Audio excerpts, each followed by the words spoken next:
There's a type of conversation that can completely transform your marriage, but most couples never learn how to have it.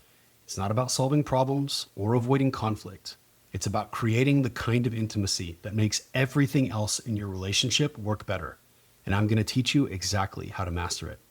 Hi, my name is Dr. Mathis Kennington, and for the last 18 years, I have worked with couples to deepen their intimacy, rekindle their passion, and live more meaningful lives. Here's what the research shows. 65% of couples say poor communication is their biggest challenge, and the average couple waits up to 6 years before ever seeking help. Here's why. There are 3 levels of communication in every intimate relationship. Level 1 is logistics and teamwork. Did you pick up the kids? What's for dinner? Level 2 is true intimacy. This is about knowing and understanding your partner's experiences. And level 3 is conflict, fights and arguments. For a more detailed explanation of these levels, check the linked video in the description. There's a lot of motivation to stay at level 1. Mastering level 2 conversations is difficult. It requires emotional intelligence and a commitment to healthy communication. So most of us don't practice the skills that we need to be successful at level 2 on a daily basis, which means we lose opportunities for true intimacy. And this is the problem. Your relationship needs intimacy more than anything. So your relationship forces you into level 3, where there's deeply intimate and deeply uncomfortable conflict. Level 2 is an intimacy dialogue, and it's your relationship's secret weapon. Today, I'm going to teach you the 3 characteristics that make level 2 dialogues work, plus the 1 phrase you need to stop saying immediately if you want to save your relationship from unnecessary conflict. Hint, it's not what you think it is. So what exactly is a level 2 dialogue? Simply put, it's any conversation that is designed to create understanding of your partner's inner world, their experiences within your marriage, their daily struggles, their personal struggles, the emotional weight they're carrying that you may not even know about. Think about it. When was the last time you had a conversation with your partner where the goal wasn't to solve a problem or win an argument, but simply to understand what they're going through? Level 2 dialogue is like building a house, and inside that house, you can share anything that you're experiencing. You give your partner the opportunity to share anything they're experiencing with you. Here's why it matters so much. Research from multiple studies shows that couples who actively work on communication report a 50% improvement in relationship satisfaction. But without level 2, your relationship uses conflict as an intimacy failsafe. Yes, arguing creates a kind of twisted form of intimacy. You're finally talking about real shit, but it's uncomfortable intimacy that damages your relationship over time. Level 2 offers you that intimacy without the destruction. So there are 3 characteristics that make level 2 dialogues work. Master these and you'll transform how you connect with your partner. Characteristic number 1, non-judgmental listening. I cannot overemphasize this enough. In conflict, level 3 conflict, your brain is working so hard. This is why conflict is so exhausting. You're analyzing everything your partner is saying, evaluating if they're telling the truth, defending against accusations, reading into every eye roll because you've seen it 1,000 times before. Level 2 dialogue, however, requires you to suspend what you think you know. Listen like you're hearing it the first time. Listen like you're an investigative journalist. I don't care if you've heard it before. Even if you disagree, your job is to understand, not to judge. Characteristic number 2, tentative language. This one's a game changer, and it's a little bit harder to master.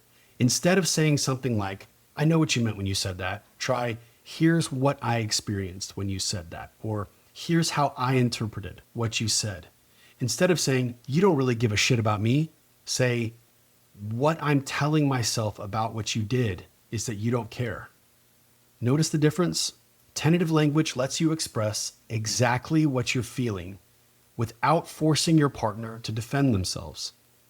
You're not giving up any ground. You're actually saying what you really mean, but you're keeping the conversation open instead of shutting it down. If you think your partner is being defensive, there's a high likelihood that you're being critical or accusatory. Characteristic number 3, depth. Depth is a shared emotional experience about a deeply intimate topic.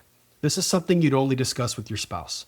Your deepest insecurities, your fears, your vulnerabilities. For example, for me, I talk to my wife all the time about what it's like to put content online. I don't like doing that.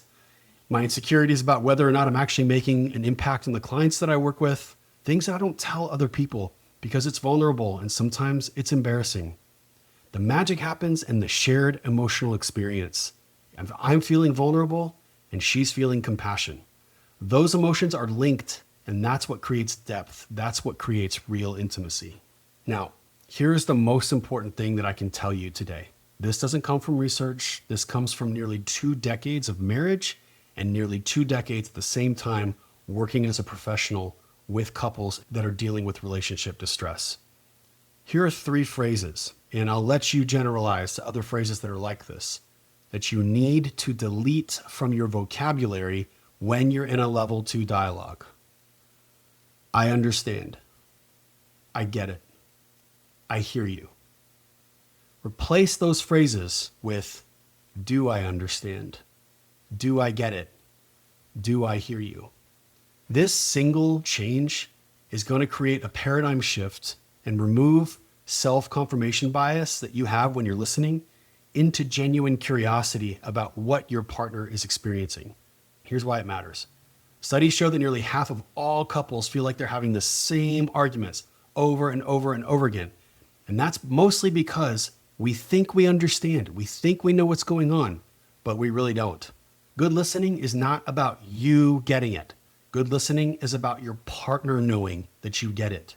Level 2 dialogue is about you as the listener conveying understanding, not convincing understanding. It's to convey understanding by repeating what you hear or asking interested questions that reveal your understanding. Even if you feel offended, even if they messed up 3 weeks ago and you've been holding on to this thing and now you finally have the opportunity to speak your mind about it. No. If your partner has the courage to be vulnerable with you and you respond by bringing up their past mistakes, you are the one in the wrong. Make the paradigm shift. Don't tell your partner you understand them. Show them you understand them. Ask if you understand them. Give them the authority to tell you whether you understand. That is the single biggest communication, conflict de-escalation tool that I have ever taught and have ever used in my life as a husband and also as a relationship expert. Here's how you navigate a level 2 dialogue. When you're listening, suspend judgment. Repeat what you hear. Ask questions about what you're hearing. Not leading questions that are disguised as curiosity, but really intended to get your partner somewhere. Understanding questions. When you're speaking, use tentative language. Practice this. It takes some work. Take blame out of your statements. Focus on your experience. This is what I felt that you did instead of you fucked up. Together, create depth by sharing intimate topics and having shared emotional experiences. For men, for example, one of the lies that you've been told, probably by your dad or your grandfather, was you leave work at work, you don't bring that shit home. That is a recipe for a distant marriage. Your partner at home wants to carry your burdens with you. It's an opportunity for intimate connection. It may stress you out to share what's going on at work. Do it anyway. Master these tools and you'll navigate perfectly through level 2 dialogues every single time. All right, if this resonated with you, hit that like button and subscribe because in my next video, I'm diving into conflict de-escalation, what to do when you've already hit level 3 and need to get back to level 2. And tell me in the comments before you go, what's one vulnerable thing that you've shared with your partner recently that brought you closer together? I read every single comment and I'd love to hear your stories. Thanks very much and I'll see you next time.